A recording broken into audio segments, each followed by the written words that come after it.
Yo, what is good guys, back here with another YouTube video, and in case you cannot tell by the title below, this video will be a video where I share my honest thoughts and opinions on someone or something going on in this wacky weird world called professional wrestling. As you can tell by the title below, this video will be a video where I share my thoughts and opinions on WWE Hall of Famer, WWE legend, you could argue in one sense, Mr. WrestleMania. He's only had 2 losses at the granddaddy of them all with, I think, 22 or 23 wins, something like that. As you can tell, it is The Undertaker. Before I share my thoughts and opinions on him, would love to know what your thoughts are on him down in the comments below. While you are down there, feel free to hit the like, subscribe, turn on post notification. Of course, you don't have to if you don't want to, but it would mean a lot to myself if you did. And when it comes to Undertaker or Taker or Mark Calloway or whatever you would want to know him as, I'm not necessarily the biggest fan of him, kind of deal. And nothing against Undertaker and whatnot, and his legendary Hall of Fame obviously worthy career. It's just him in the ring from 2004 up until like nowadays to a certain extent, kind of deal. He has just never been one of my guys. I started watching in January of '04, and I know that he retired kind of sort of somewhat Survivor Series 2020 kind of deal, or WrestleMania that year, depending on which way you would want to look at it.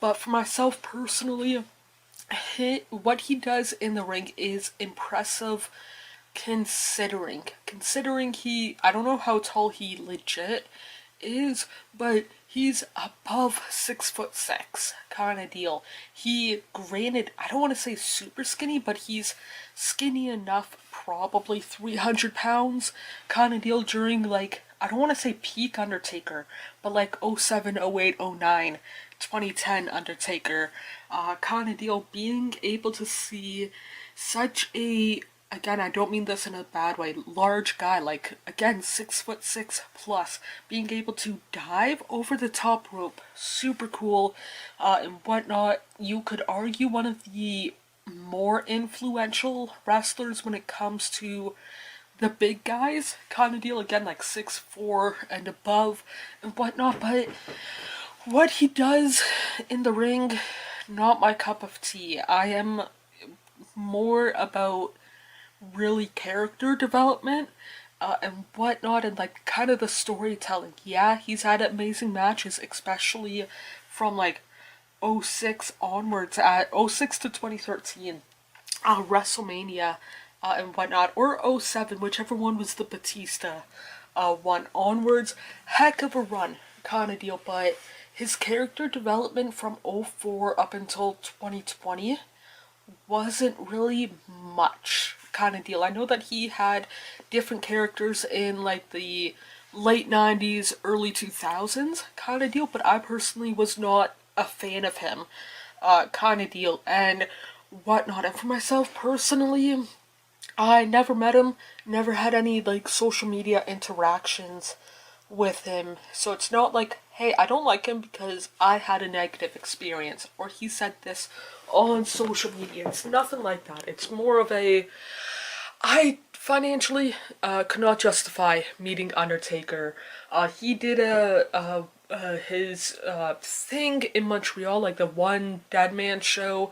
To meet him is like $500, and you get the ticket, 500 Canadian or 480 something Canadian.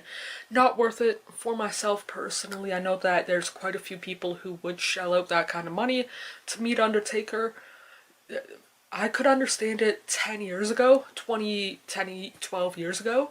Like in the early 2010s, he didn't really do much. Now he's been doing it more regularly. And yeah, for myself personally, would I meet him? Yes and no. Depends on the price. $500? No. The $200 Canadian? I would entertain it. Kind of deal. It would probably sell out before I could probably get one and whatnot, but either way, that's a different video for a different day and whatnot. But either way, That's it for today's video. Hope you guys hit the like, subscribe, turn on post notifications, let myself know your thoughts on The Undertaker and what's the price you would pay to meet him. Let me know all of that down in the comments below. While you are down there, feel free to again hit the like, subscribe, turn on post notification. Of course you don't have to if you don't want to, but it would mean a lot to myself if you did. More importantly, hope you guys are doing okay mentally, emotionally, and physically. The world that we tend to make up is nothing but a fantasy until you wake up. I feel like I'm just lying to myself, yeah. Cause I just crossed the line like I'm playing offside. I do it how I want and I'ma do it till I die. Feel like I'm just lying to myself, but it's